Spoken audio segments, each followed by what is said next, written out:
금일 오전 0시 기준 코로나19로 치료받고 있는 환자는 5,684명이며 3,166명이 완치되어 격리 해제되었고 111명이 사망하였습니다.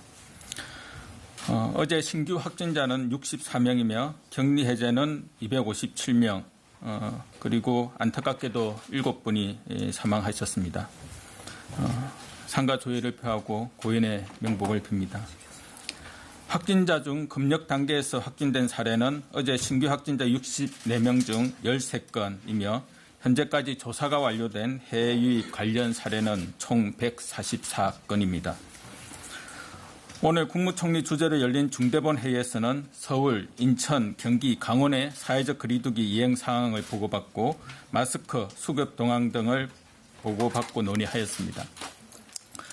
정세균 총리는 코로나19의 확산세를 꺾기 위해 강도 높은 사회적 거리두기를 실천하고 있는 가운데 자발적으로 동참해주고 계시는 국민들과 특히 종교계 지도자, 신자분들께 감사드리며 방역 지침을 위반한 일부 교회의 행동은 공동체의 안위를 위협할 수 있는 행동이라며 단호한 법적 조치가 뒤따를 것임을 강조하였습니다. 더불어 코로나19의 해외 재유입을 차단하기 위해 총력을 기울여야 할 사항이므로 유럽 외의 국가에 대한 입국 절차 강화 방안도 마련할 것을 주문하였습니다.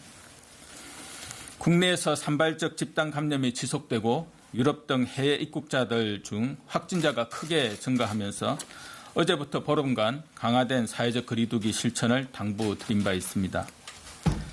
3월 21일 토요일 정세균 국무총리께서 고강도 사회적 거리두기에 동참하여 줄 것을 국민 여러분들께 담화문을 통해 호소하였고 어제 중앙재난안전대책본부 1차장께서 국민 여러분들이 일상생활에 지켜야 할 생활수칙, 직장에서 지켜야 할 생활수칙 준수사항 등을 담은 구체적 실행 방안에 대해 안내해 드린 바 있습니다.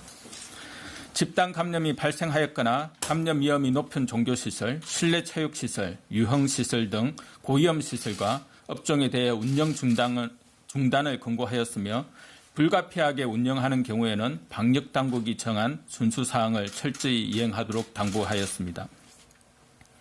코로나19의 장기간 유행에 대비하여 일상생활과 경제활동이 조화를 이루는 생활 방역체계로의 이행이 필요합니다.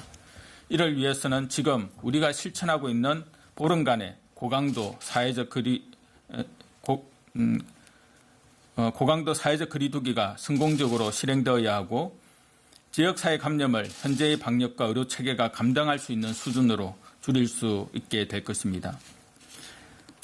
강도 높은 사회적 거리두기에 차질 없는 이행을 위해 어제부터 매일 중앙재난안전대책본부는 지방자치단체별로 사회적 거리두기 실천사항을 점검하고 있습니다.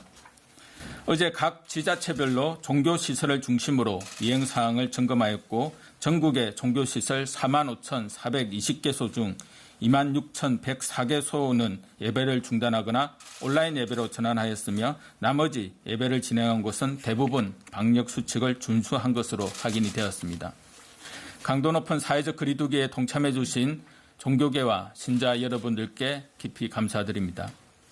방역수칙 준수 현황이 다소 미흡한 3,185곳에 대해서는 행정 지도를 진행하였으며 다수의 사람들이 만나는 장소인 만큼 방역수칙의 철저한 이행을 다시 한번 당부드립니다. 정부도 강화된 사회적 거리두기의 성공적 이행을 위해 솔선수범하며 범정부 차원에서의 노력을 다할 것입니다. 오늘부터 정례 브리핑도 사회적 거리두기의 일환으로 온라인을 이용한 비대면 방식으로 전환하였습니다. 지금 말씀드리고 있는 중대본 정례 브리핑도 비대면 온라인 방식으로 진행하고 있으며 오후 2시 방대본의 정례 브리핑도 비대면 방식으로 진행할 예정입니다. 앞으로 매일 중앙재난안전대책본부는 부처별 대책 이행 사항을 점검하고 보완이 필요한 부분은 신속히 추가 대책을 마련하도록 하겠습니다. 어제 0시부터 시작한 유럽발 입국자 대상 검역 강화 조치 진행 사항에 대해 설명드리겠습니다. 최근 유럽에서 코로나19가 빠르게 확산됨에 따라 어제 0시부터 유럽발 입국자 전원에 대해 진단검사를 실시하고 있습니다. 검역 과정에서 건강상태 질문서, 발열 확인 결과 등을 토대로 유증상자와 무증상자를 구분하고 유증상자는 검역소 격리시설에서, 무증상자는 지정된 임시생활시설에서 진단검사를 실시하였습니다. 어제 하루 동안 유럽발 항공편 6편에서 1,442명이 입국하였고 이 중 90%가량은 내국인으로 구성되어 있습니다. 이 중 152명은 유증상자로 분류되어 검역소 격리시설에서 진단검사를 받았으며 무증상자 1,290명은 인천의 SK 무의연수원 58명을 비롯해 8개의 임시생활시설로 이동하여 진단검사를 실시하였습니다. 임시생활시설에는 진단검사 입소자의 생활지원을 위한 의사, 간호사 등 의료인력 64명과 행정인력 375명이 배치되어 있습니다. 나머지 검사 결과는 오늘 중으로 나올 예정이며 양성 판정이 나올 경우 중정도에 따라 병원 또는 생활치료센터로 이송하게 됩니다. 음성 판정이 나온 경우에도 내국인과 장기체류 외국인은 14일간 자가격리를 실시하게 되며 이외에 사업이나 공무 등 단기체류 목적으로 입국한 외국인은 능동 감시를 강화하여 체류 기간 동안 매일 전화로 정상 여부를 확인하게 됩니다. 금일 유럽발 항공편은 5편으로 예정되어 있으며 약 1,200명이 입국할 계획입니다. 현재 입소한 분들의 진단검사를 신속하게 마치고 퇴소 즉시 방역, 소독, 청소를 실시하여 2일차 입국자 수용 준비에 만전을 기하겠습니다. 특히 신속한 진단검사를 실시하기 위해 이번 주 수요일부터 인천공항 내 도보 이동형 검사, 워킹 스루형 선별진료소 약 40개를 설치할 예정입니다.